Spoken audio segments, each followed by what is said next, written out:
Welcome to Punch Keys Podcast. I'm Poppy Minix, your co-host, bringing you blunt talk for the fiction novelist. And I'm Cascade, your other writerly co-host. If you love to ramble about writing and need a tribe, you found us. Are you ready? We're uncorking now. Let's talk about punching those keys. Kapow! Bam! Wow! Hey, Poppy, how's it going? I knew you were going to start this with something awesome.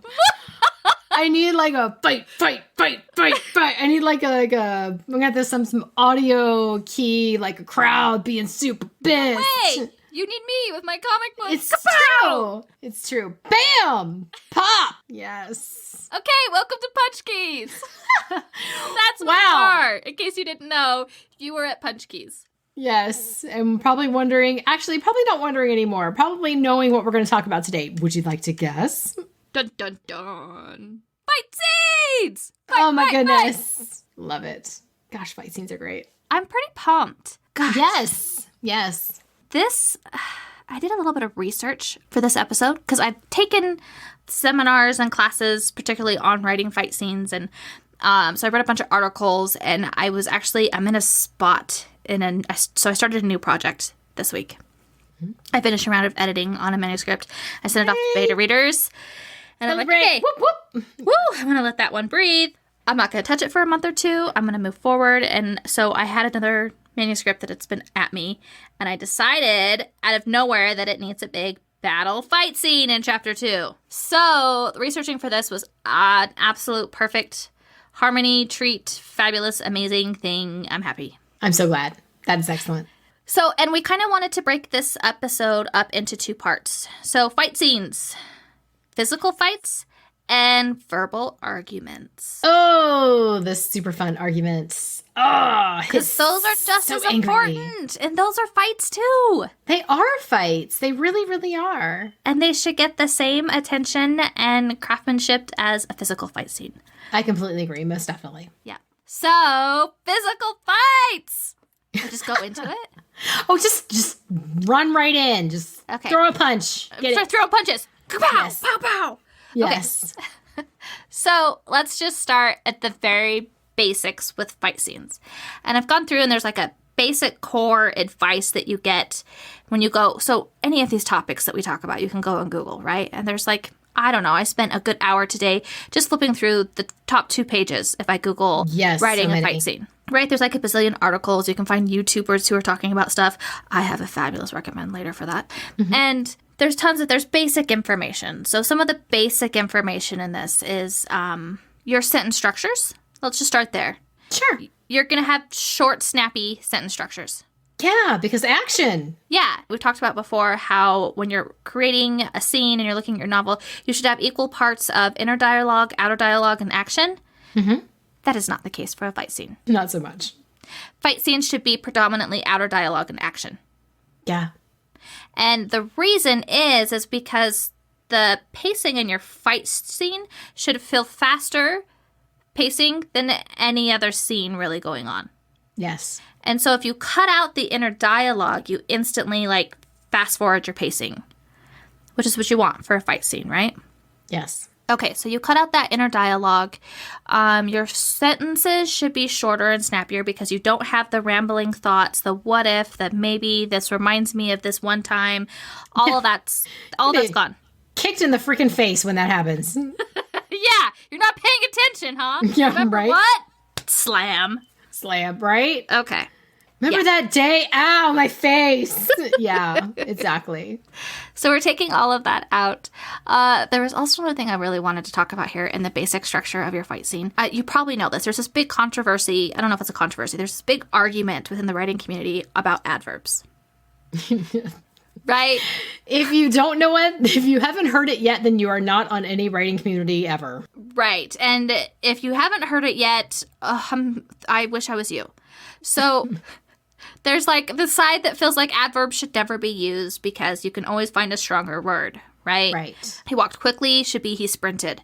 Whatever it is, there's more powerful words to say what you're saying, and adverbs are just extra wordy things.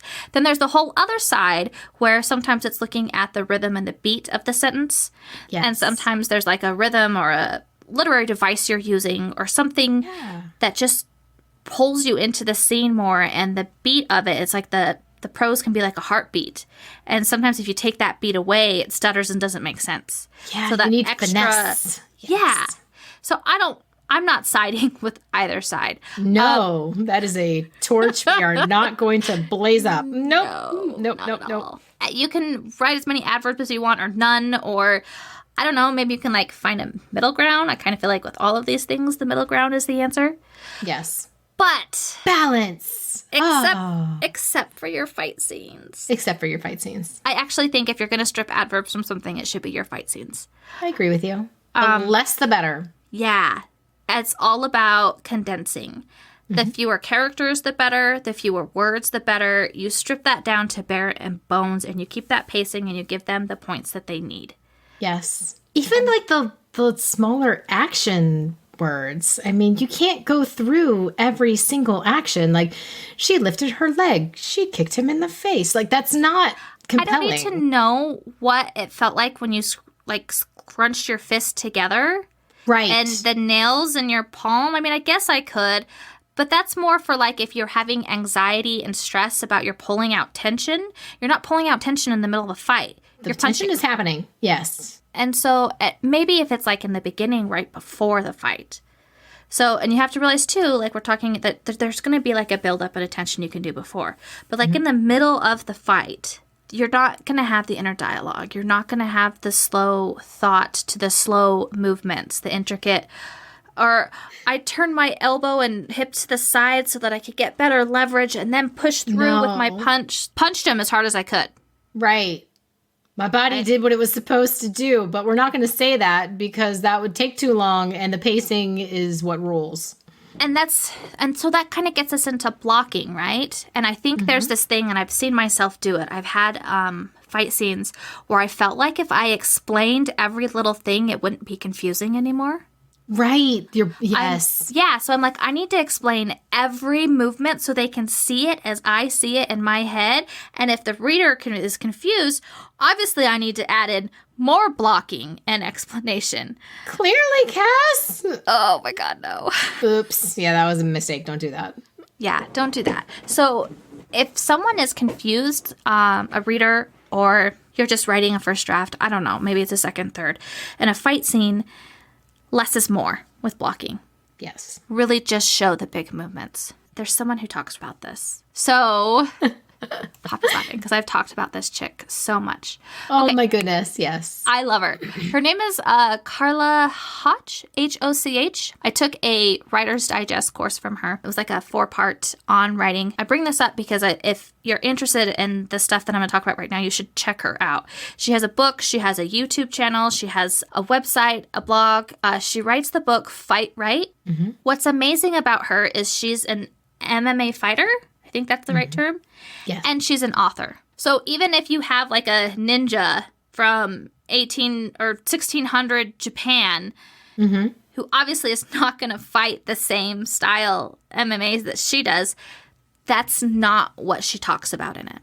She talks about what it's like to feel like being hit, how an author can show that, the different sensory reactions you have. She's actually studied fights, and she's gone and interviewed people who have been like in situations where they were attacked and they were victimized. She's gone and talked to them about how they reacted in that moment and what they remembered and what sensories and stuff they had. Oh, man. Yeah, so she's actually like a fantastic source. But she does this comparison, and you should check it out because she's super smart about it, where she compares blocking fight scenes to comic books. Cool. Yeah, and she goes in and she gives great examples and everything. She's got YouTube videos that are completely free. You can go watch. You don't have to do the Writer's Digest University, or you can. It was worth it. I really liked it. But she says comic books are great because they only have 5 or 6 squares to show this fight. Mm-hmm. They're not going to show when you turn your hip back to the right. They just show the big hits, right? Right. Pow, bang, pop. Yes. Exactly. And so it's really smart to think of when you have fast pacing going on in your fight scene moving, if you take a second and put it into a comic book format is a really interesting way to look at your fight scene, to visualize it that way. Nice. There's a lot of information that's in a lot of places. So we keep saying kapow, bam, wow. And I always say it wrong. I have notes, onomatopoeia. Ah, yes. Onomatopoeia is what we're doing, and that's the device that you actually always want to use in your fight scene. And that's words that sound like the actual sound effect they are. So like sizzle sounds like sizzling. Yes. Yeah, you want words that sound like the thing that's happening. Because that is what makes everything so interesting, is when you have sensory details in your writing. That information is all over and tons of it, but the one stuff at the comic book is hers, so I don't want to steal that from someone else. So visualize your scene as a fight scene. Please go check her out. But now I'm moving on to other sections of my notes. That is so fun. She's really fantastic. I've enjoyed the stuff I found from her. That's fantastic. So the next thing I wanted to talk about, I'm just like going through all of my bullet points and writing. So exciting. She's like along for the ride here. I am. I'm loving it. I don't have a whole lot of fight. Like, I have a few fight scenes, but not a whole lot. But you have a lot predominantly in your writing. I wouldn't call them I go through fight. more arguments. My protagonist is usually the clumsy idiot who accidentally survives the fight. Oops. But yes. It's a fight scene nonetheless. It is. And there's blocking and there's excitement and pacing and running through. And that's huge. That's big stuff. So characterization. So my characters are normally like the bumbling idiot who barely makes it out. That's a characterization thing, right? And so a lot of times I think it's really easy when you're blocking out a fight scene to be like, what would be the coolest defensive block here? What's the thing they could do that would like look the coolest in a movie that I've ever seen? And I think maybe that's where we go wrong sometimes, is being like, what's the coolest fight scene I've seen in a movie? What moves can I take from it? And I would say hold up. There's some really cool fight scenes in movies, I'm going to tell you. I just watched the new Mortal Kombat, and I just sat there just like heart eyes at the fight scenes and the choreograph of them. I'm like, this is so amazing. I love it so much. It was just fantastic. That's awesome. But what you want to do, though, is you want to look at your character. What's their background and history? What's their physical strengths, their training? Yep. You want to reveal something about their capability or incapability within that fight scene. Yeah. It's not about making the coolest blocking that you can for a fight scene. It's about the character learning something about the character through the fight and pushing your plot forward through the fight. So in pushing it forward, they also have to care about what they're fighting over. That's huge. There has to be like a mission or goal. Like you have to, the character has to mean something. You can't just be like, I'm going to fight because I'm fighting. It's just silly at that point. Unless it's like a spoof and it's funny because they're like super drunk and they're like, yeah, let's go beat each other up. And then it's like, well, that tells you something about the character right there. But for the most part, you're probably going to be going for a scene that is trying to push forward the plot and is trying to make a purpose and is trying to sway the tides one way or another. And those, like, that adds such dynamic and details too, because if you look at it, not just your protagonist, but whoever they're fighting, what's at stake for both parties? Yeah. So why does this matter? And why does this conflict? Who wins? How does that affect and push your plot forward? Right. Don't just have a fight scene because you read some plotting diagram that told you at such percentage you're writing a suspense horror. You're supposed to have some type of fight conflict, so this is what you're doing. No. Like, it has to be something that affects the plot afterwards. Yeah. The outcome of the fight. Both fighters, you have to set the stakes. It should be clear to the reader what the stakes are for both people, so they're invested in who wins. And then another little trick is don't forget whoever has more at stake is going to fight dirtier. I like that a whole bunch. That's something I had never thought about till you just brought it up. Who has the biggest stakes in this? And what does it mean to them? And are they the underdog? And do they even have a chance? And if they don't have a chance, are they going to come out like biting? Are they going to just... Who cares about honor? Let's toss honor to the side and just stab this dude in the stomach because he paused to give me a moment to breathe. No, like that is such an interesting thought. Is where are the stakes and how much are they going to lose? And not just for the protagonist, but the other person. Right. I mean, it may be your antagonist. Maybe it's not in the fight scene. But understanding the stakes for them and actually stepping into it and thinking about it from their perspective of the fight will change the degree of aggression and intensity of their fighting. Ooh, I like that a lot. I like that a whole lot. That makes me think about some of the scenes. You almost have, when you first start writing your scenes, if you don't plot it out, you just write a scene. It's like, oh, they're fighting. Oh, they're fighting because they're mad. Oh, fight. And they're just going to fight each other. Fighting. And it's like, okay, wait, there needs to be a little bit more to this. They're just mad. They're just so mad. And it's like, wait, I forgot why they were mad. If you forget why they're mad, at any point during your fight scene, reevaluate. That is your plan. Reevaluate if you forget, because it is easy to do that. Supporting that plan. Just really, you get into it and you're like, yeah, they're fighting, but then you forget what they're fighting for. And it's like, wait, they're not forgetting what they're fighting for. They're not just angry. They're not just super insulted. They're not just doing it because they felt like today might be a great day for fisticuffs. They just really... There's something that needs to happen that means something super important to them and is part of not even maybe their theme, but their mission and their core self. I mean, that's going to be something too. Character's point of view, understanding what's happening in that point of view is going to make their actions consistent with that goal. Yeah. It's going to make everything more real. Yes. So understanding the vision of what both parties have at stake here is important, and it's going to take several rounds. Like, we always talk about editing and how it can't be just like a barf out a first draft and yay, you're done, and you might get those emotions depending on how deep you are into your story and how much you know your characters, but you might not. And so this might be one of those scenes where you have to keep revisiting and have to keep tweaking and poking and looking and being like, what does this really, really mean to them? How important is this? Do I need it? Like, think about that seriously. Could the story exist without this fight? And what does it mean to them if they either side, if they lose? That's huge. That's huge stuff right there that can be super deep and show a lot, because people don't typically just fight. It's not like a common occurrence for us to just run up and be like, I'm pissed, and just start punching people. Not most people. I mean, maybe some, but not... Guys, every time she does the R and she's got fists that she's waving. It's true. Absolutely awesome. Punch in the air. Punching it. And it's so just awesome.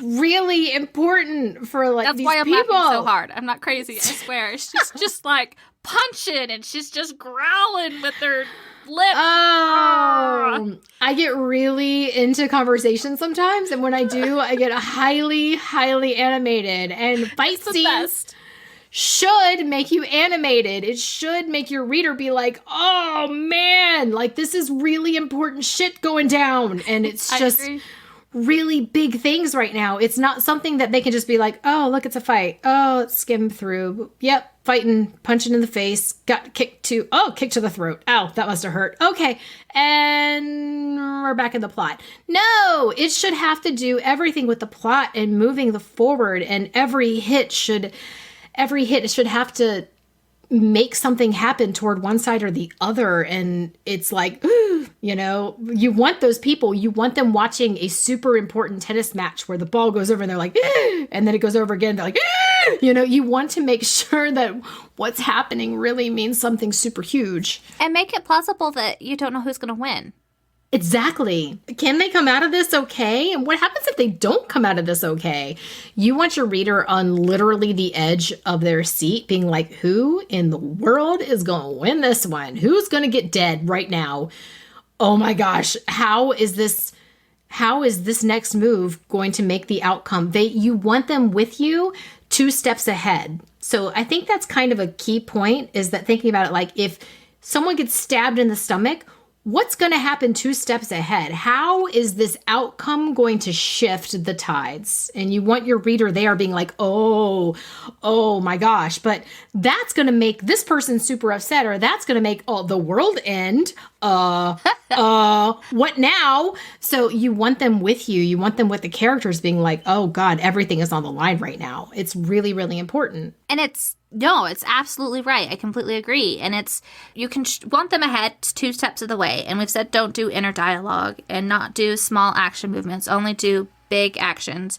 What else do you have? Outer dialogue. Yes. Should have outer dialogue peppered throughout your fight scene. Who has a silent fight? They don't have to be sassy. I know sassy is like the normal sarcastic, witty.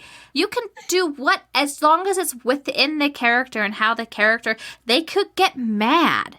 Yes. They could get pissed about it. They could actually discover something about themselves and just be yelling it at the person as they're fighting. But thinking it inside, I was thinking about this, and I was thinking, because I'd read several articles, and several articles had said, obviously, dialogue. You need more dialogue in your fight scenes. And I was like, okay, that makes sense to me. And a lot of times I'll have a character where I'm like, I just don't think they would just say that out loud. They wouldn't. But you kind of have to force them to sometimes, because a fight scene is a dance, right? And so it's like a tango, and there's 2 people going, and if there's nothing to react on from the other side, it gets to be a really boring dance. Sure, they can like backstep to your forward step, but if you're like shouting an insult or yelling a truth you didn't know was a truth, how do they react to that? All of a sudden, the fight gets really interesting. It's asking questions like, why the hell is this happening right now? Why are you doing this? Like, what is your purpose? And it's a great way to reveal your villain sometimes, because people say silly things sometimes in the heat of battle and the heat of argument, and they just blurt out stuff because they're just pissed and they don't know how else to handle it. And when somebody's pitching questions at them, oh man, it's just sometimes just stuff comes out. And that is a great way to reveal your villain. If you have a one POV where you don't know what the other person is doing, it's a fantastic way to avoid a monologue at the end, is for them to just be like, why the hell do you think I'm doing this? Like, let's really have a conversation. We're having a conversation now. Great. Let's have a conversation. Stab, stab. So I don't know. I love that. I always like conversations like that. Exactly. And that high emotion fight scene should be a balance of action and outer dialogue. Those are the 2 components that should be really big.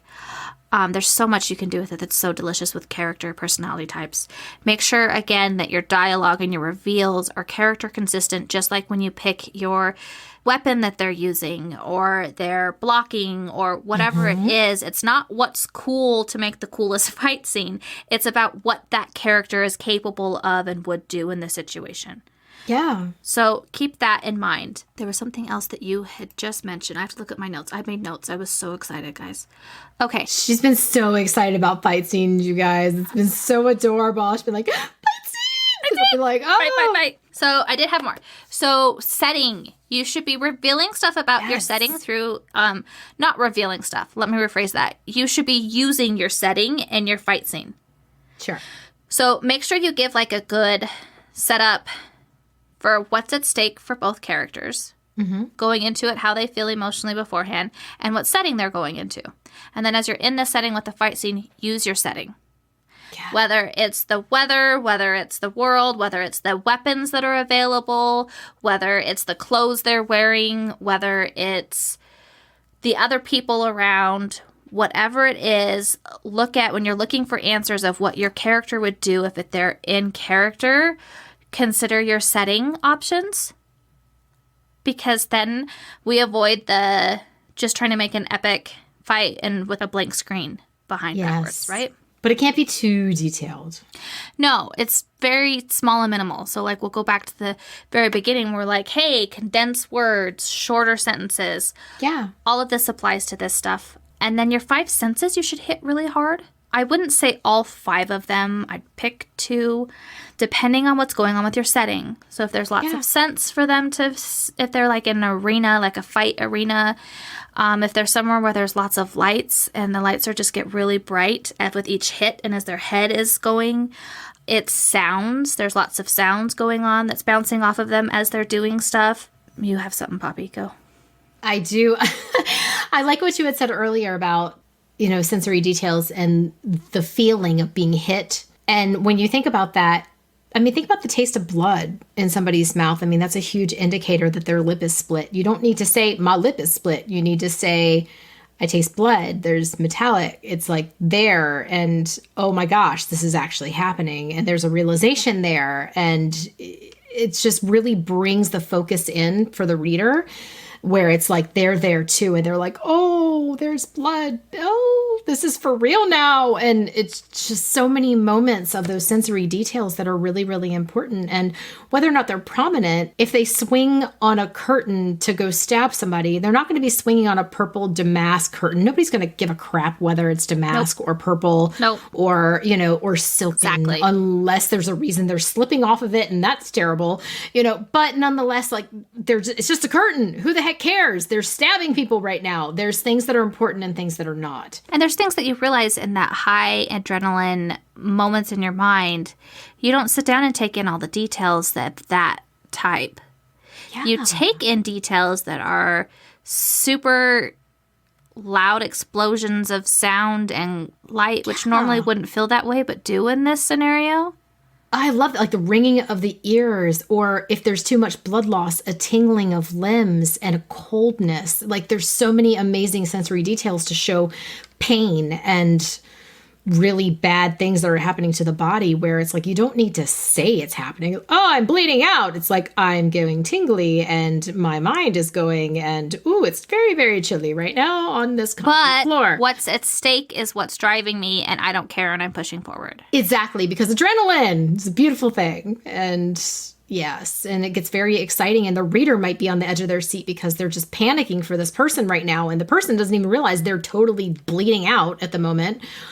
But the reader does, because of all the sensory details you're pushing in. Yep. Gosh, that's exciting. And it like adds flavor and color and layers to everything going around. You know, it's like you don't have to stop and give a paragraph talking about the type of lights or the curtain or whatever. The condensing of words is really big here for your pacing. Yeah. Take out all the adverbs, cut it down to as much as possible. It is just the curtain. It is, I mean, the flash of light. Yes. The wetness spreading across the side. And you don't have time to think on more because there's another attack coming. Yes. So keep your pacing tight. You can unwind and go through all of that stuff in the aftermath and take all the time you want with it and then stretch it out and do everything. But your fight scenes are not the time to do that. The last big thing that I saw in a lot of places that made a lot of sense to me, don't forget your injuries. I like that a lot. They're not perfect. They get injured, so if they... they break their wrist because they miss a hit and hit a brick wall instead. That's going to change their fighting style. That's going to change their fighting stance. It's going to change what they look for to fight with in the setting. It's going to change everything. So once there's an injury to the character, the point of view that you're in, actually both, you have to look at it. How does their fight style change? And it should change. And that way you don't have to keep harping on the injury and reminding the reader. Yeah. You're showing it to them by how the fight has changed and their movement changes and their plan of attack changes because of that injury. I like that a lot. Yeah. Because nobody's going to punch somebody with a floppy broken wrist. No. And you're not going to reach for things with that hand. Yeah. And you're not going to grab for things that you can use like a bat where you're using two hands to... You're going to look for things that maybe you can stab with one hand. That you can... A gun you can shoot. You're going to look at kicking. You're going to look at different things that give more power. Like everything in your mindset changes because you have lost one of your abilities. Right. Yes. And I think it's the same whether you're looking at superpowers, weapons, the type of combat you're doing. I mean, no matter what you're playing with, all of these elements still come into the fight scene. They're still a part of it. Yep. I agree. Hurt your characters, too. Don't be afraid to hurt them. They're not perfect. Unless they are, but even then, that's not a very fun fight. If they have got this, how exciting is it when they're like, oh, you know what? I got this. And then they do. It's like, I broke a nail. Oh, you poor thing. Man, no. There needs to be stakes and there needs to be some kind of loss and realizing that this is going down and it might not end up the way that they expect it to end up. There's got to be stakes and tension. That's the most beautiful moment in a fight scene. It is. Especially if like those characters are like, I've got this. And they're like, I don't got this. Oh, yeah. Crap. I've totally not got this. It's a great moment. And the reader's like, I don't think you've got this. What's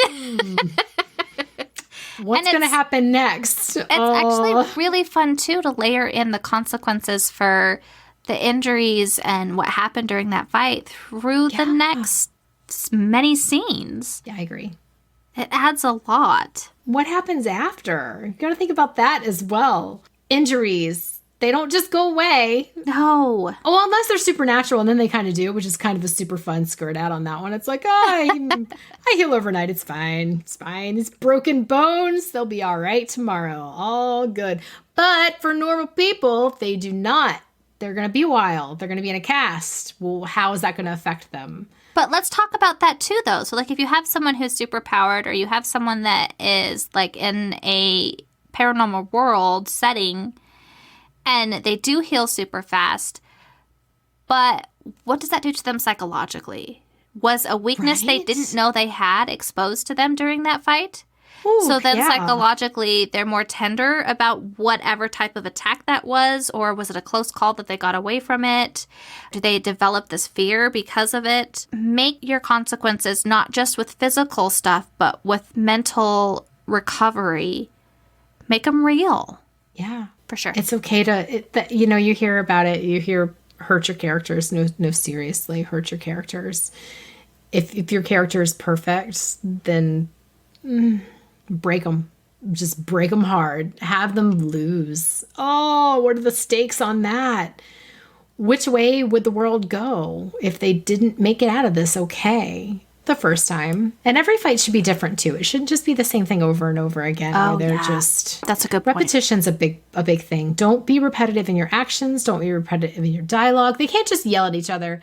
No, I'm mad at you. Well, I'm mad at you. I'm mad at you too. Well, I'm still mad at you. Well, who the hell cares anymore? Jesus, just get on with it. I think that's actually a fantastic introduction to go into verbal arguments. Verbal arguments. Let's hear it, Poppy. Verbal arguments are so fun. And they're kind of along the same thing as the physical fight, without the punching, obviously. But there's going to be an escalation point. There's going to be a start to it. There's going to be things at stake. There's going to be things said that shouldn't have been said. Like, somebody shouldn't have come out being all stabby. Well, somebody should probably not have called that person an asshole either. So there are stakes and retributions and things to think about after. But like all fight scenes, it should be something that the reader's invested in as well. It should be one of those moments where the reader understands what's going on. Opening with a fight is okay as long as they kind of understand what's at stake. It's probably better to give a few to kind of understand who the characters are, let the reader get invested in what they're about and their mission and their goals, and go with that. And then let them fight verbally, be angry, be super mad, and make sure that the reader kind of understands why and is on their team. They need people on their team. You need readers on one of the teams to kind of see what's happening there and how each line of dialogue, because there's going to be quite a bit of dialogue, obviously, in an argument. They can't just stare at each other angrily. That doesn't work out. And I also feel like, too, in verbal arguments, that the inner dialogue should be lessened as well. Yes. I also, it's this Stuff thing, needs to come out more than needs to stay in. Yeah, because how can you have a verbal argument where one person's keeping it all in? Yeah. It's that tango dance we were talking about earlier. How do you dance with a partner who's not moving? Exactly. And so And you you have can to give them something to start it. react to. Yes. I completely agree with you. And you can start with them being kind of lying or being coy or just being like, well, no, everything's fine. Well, clearly it's not fine. Poke, poke, prod, prod. Okay, now the truth is going to come out. And not everybody says the right thing. People lie when they get mad, or they really spew everything out that they've been lying about all along. So that's a really fun reveal moment too, where just everything comes pouring out and they're just like, wait, what? And the other character is just, what is going on? What? I did not know any of this. And it escalates and it gets louder and it gets angry, and then trying to come down from that. What do? Do they walk away? Do they throw something? Do they curse and call them an a-hole and just keep moving on? What the heck happens when it comes down for a release? And how are they going to deal with the aftermath? I was thinking about verbal fights and physical fights today, and I was thinking about that, and because we had talked about what the stakes are and understanding the importance of the physical fight, I feel like there's another layer that should be added on to with verbal fights, and I feel like they should know what the stakes are and what that matters to them, but I also feel like for both sides, you should know about a vulnerability that's being exposed. Yeah, I agree with you on that. Because then all of a sudden there's this reaction. Everyone has a different type of reaction. Yep. But it's some type of insecurity that's being exposed. And a lot of times it leads to miscommunication if the vulnerabilities are not on the same side or that completely distracts. Like this person really, really cares about, I don't know, global warming, and this person's insecurity is that they're really confused and they think their blow dryer causes global warming. And so that's what came to mind. I'm sorry. It was fantastic. Keep going. But so like they feel so attacked because of their blow dryer usage, but the other person is like trying to talk about a bigger issue. And so, but it's this insecurity and this misunderstanding. Both sides should have an insecurity that is at play that's driving, that's escalating this fight higher. Yes, and that the reader can actually understand both sides as well. That's a because it's probably better too. than a blow dryer, so they're going to understand it. They probably wouldn't understand a blow dryer because I don't understand it. They might. I mean, it's important stuff, Cass. That's what came to mind. I don't even know. That's huge. I thought it was fantastic. Yes, there are. Yeah, I mean, you're going to have both. You're going to have to sort of understand both of them as well, and both of your arguers are going to really, really want their goal. And every single line that they say is going to have to pitch toward one side or the other. So maybe they say the wrong thing and it pushes you to the antagonist side. Or maybe the antagonist says what's really on their mind and you go, oh, well, that's just crazy talk. Let's go back to the protag side. So, or if you're writing romance and the antagonist is the person's own insecurity, maybe that insecurity takes complete hold over their mouth in this fight. Absolutely. And then the reader's just sitting here watching the train wreck occur, and the train is on fire, and the train is now derailed and also on fire. And it's like, oh baby. Oh, that just tanked hard. How are they going to come back from this? You want them to continue reading after the fight to realize how in the world they're going to come back from this. So what is going to happen in the aftermath? How are they going to put themselves back together? But I would say with that, in order for them to care what's going to happen afterwards, it has to be believable. Yeah, absolutely. It can't just be like this frivolous, crappy, I'm so mad because dogs are better. Dogs are better. And it's like, wait, what? And dogs haven't been even fully talked about in the book. Right, exactly. Like if there's no investment there, it's like, well, that's just a silly, frivolous thing to fight about. Okay, what are you really talking about here? Yeah, like whatever they're fighting about has to be consistent with their character, and it has to be that. I love it. Poppy has this reaction. She does it a couple times where she's like, oh, honey, baby. Whenever she does that. I'm a little bit from the South, so I have the honey. Okay, yeah. But in my mind, whenever Poppy says that, I'm like, she understands the character and sympathizes with them. That's what that means. It's true. And you're wrong, but I get it. But I get it. That's the catch. And so if it's this new insecurity that's never been introduced, or this new thought, or if it's really just fluff, they're not going to care, and they're not going to relate, and then they're not going to, how do you get yourself out of this? They're not going to really care because they're going to think the character's stupid for being in it in the first place. Yeah. Absolutely. So your goal should always be with the fighting, and as their mouth goes places it shouldn't and says things it shouldn't, you always want to think in your head, I want Poppy to be saying, oh, honey. Oh, honey. You poor that's baby. What you want. Yeah, if she's saying that in your head during the fight as your protagonist is like really, really messing things up. Yes. You're winning. You're winning. Because you know what? Readers sometimes like it when your protagonist really messes things up. They don't mean to, but you get it. It's like if you get why they did it. You get why they did it. Yeah, if it's like back to like lies and the things that they told themselves and their own insecurities just really punch her right in the gut. And not physically. It's emotional punching. And Do it not hurts. go punching girls in the gut. No, and it do hurts. not want to It's read just that. like, oh, man, it's rough. But like fight scenes, your pacing is going to be your first priority. You can't be like, I am so angry. I am fighting. Okay, let's have a really long internal flashback about how my mom didn't live up to the standards that I wanted her to live up to. Wait, what? No, get back to the fight. Like, we're fighting right now. We're not talking about flashbacks. We're not hanging out in the past. If you need that information in there to make them feel invested, that is setting it up. That's before the fight. That any pieces of information you need the reader to know to make them emotionally invested in the fight that doesn't pertain to the actual movements and words in those exact moments, it should be delivered before the fight. Yes. That's physical or verbal. Doesn't matter. I agree. I completely agree with you. Pacing takes first precedence. Move it forward. Move it forward toward a goal, one way or the other. Switch it back and forth. Make it seem like it's just not going to happen for the person that the reader should want it to happen for, and why. And what are the stakes if they actually lose? Those are scary. So make them on the edge of their seat where they're freaking out. You want your reader to freak out. I know it's just so mean, but do it. Make them scared. Make them scared for the future of what would happen if the wrong person loses this fight, good or bad.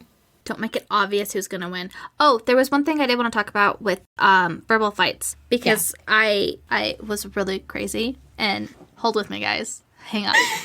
So I was super crazy, and I was editing my fantasy novel, the first in the series. And I decided that there would be a strong romance arc in it. What? I know. Yes! Okay, I'm rejoicing. Please continue.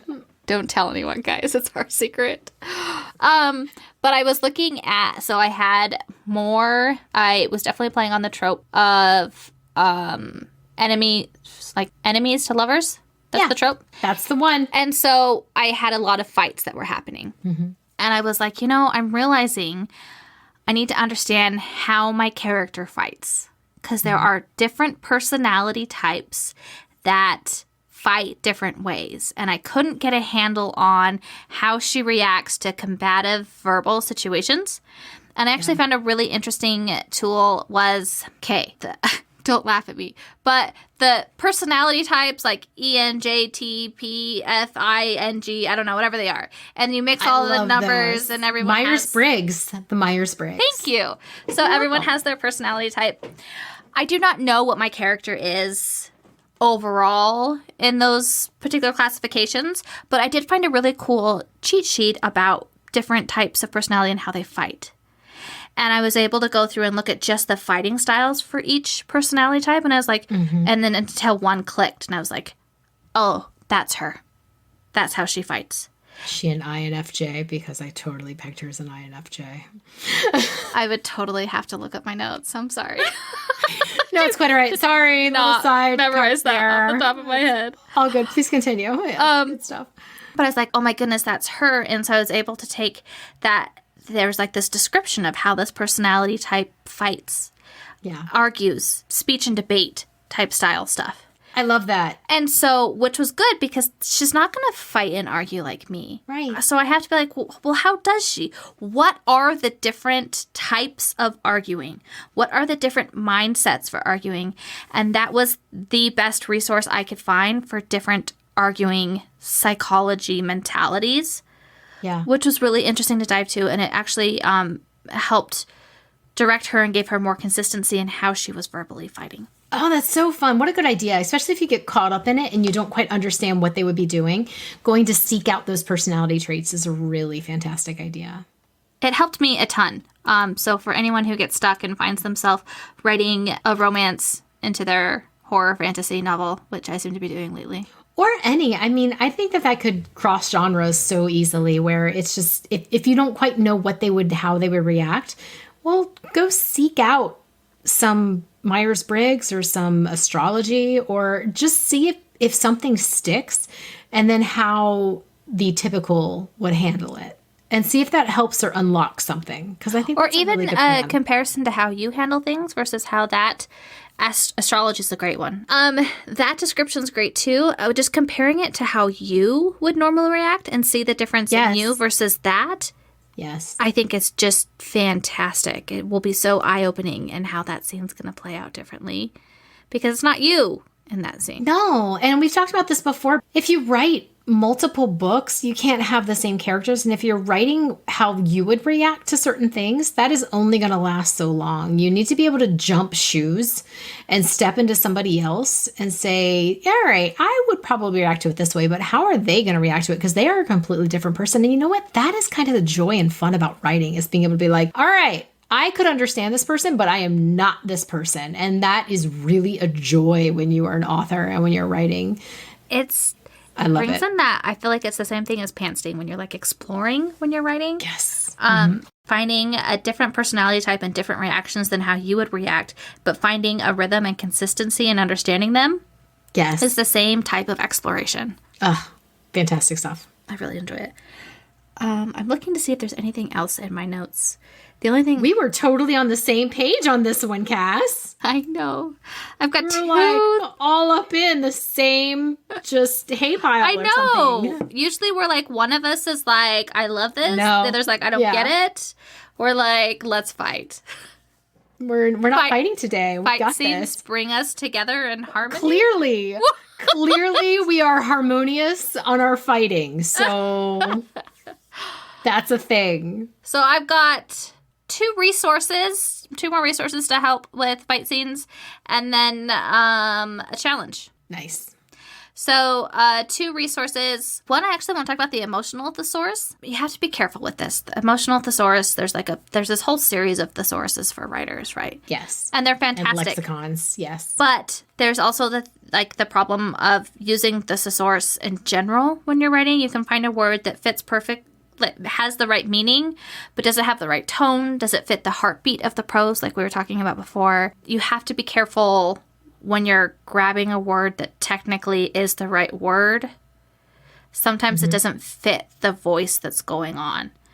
Sure. And so be aware of that. But I do like the emotional thesaurus for when you're trying to, especially in verbal fights, there's a lot of physical tics and reactions that will happen to stress and to anger, to anxiety, to fear, to instead of saying that, it's great because you can look up fear, you can look up anxiety, and it's going to give you a list of physical tics that someone can do. Yep. And I think that's a great way to help show things with actions during your verbal fight. Yes. You get to show this action movement. Instead of saying they were nervous and anxious that they said this, you actually just give the physical description of what they're doing physically to show that and let the reader come to that realization themselves. Let them build the picture. Yeah, which is great. The other resource I wanted to talk about was with physical fights. I think the first thing I did when I was researching physical battles was coolest fight scenes is what I go Google. Best fight scenes, favorite, most gripping, I don't know, whatever it was. And so I would actually recommend, so we talked about before about looking at character attributes or things specific to the setting. I would look at fight scenes that have to do with a particular superpower, fight scenes that have to do with pirates, fight scenes that have to do with two females fighting each other, fight scenes that have to do with swords, fight scenes that have to do with... Find what's specific to your fight scene, and instead of trying to... Yeah, like we said before, instead of looking for the epic, most amazing block or punch or kick that makes this, you're not trying to make the most epic fight scene ever. You're trying to reveal something about your character and you're trying to push your plot forward. So consider that when you're looking at fight scene research. And YouTube is such a fantastic resource for researching stuff. Get more specific in your keywords when you're searching. Make it specific to attributes to your character and to your setting. That's going to give you way more inspiration ideas, and that's going to keep you in your scene instead of being like, oh, but I saw this cool thing on Kill Bill where they did this and I have to find a way to put it in my fight scene. Oh my gosh, Crouching Tiger, Hidden Dragon is so swirly with their prettiness. And it's like, wait, but that is not my character because they're kind of clumsy and they don't know how to use a sword. So that is clearly not going to help you. Yeah. So, which leads me into the challenge I want to ask you guys. I had a bunch of different ideas for challenges. Sure, you can tell me your favorite movie fight scene. You can tell me your favorite book fight scene. You can tell me the favorite fight scene you've written. All that stuff. That's fine. But I think it's interesting to look at unique attributes to settings and characters for a fight scene. So, I want to hear what they are. I want to hear if you're going to search on YouTube to research your fight, which you should be. You should be researching it. I want to hear what unique keywords you're going to use that are specific to your character and setting. Love it. I'm writing it down. Keywords and setting. I love it. Tell us what's unique about your fight scene and then use that for your research. Yes. Fight, fight, fight. Fight. Boom, pow. Kapow. Wham. Wham. That was one, right? I had my microphone way too close for this whole episode. People are going to have me yelling at them the whole time. Sorry about your eardrums. I'm excited. Boom, pow. It is what it is. Myself. I will push my microphone further back for other episodes. I promise. And I probably won't be as excited, so then I'll be super quiet. So it's going to be this right. You won't be able to hear. So it's a great game. One way or the other. All right. Well, whatever you're doing, fight scenes, kissy scenes, magic scenes, I don't know, climbing a tree scene, whatever it is you're doing, keep punching the keys. Scene. Punch! There you go. Punch those keys. There you go. Punch your keys because, fists are flying. Punch, punch, punch. Thank you so much for hanging out with us. And if you liked this episode, please subscribe and give us that clickable 5-star love. Got writer questions or feedback? Reach out through our website. And until next time, make sure to punch the keys.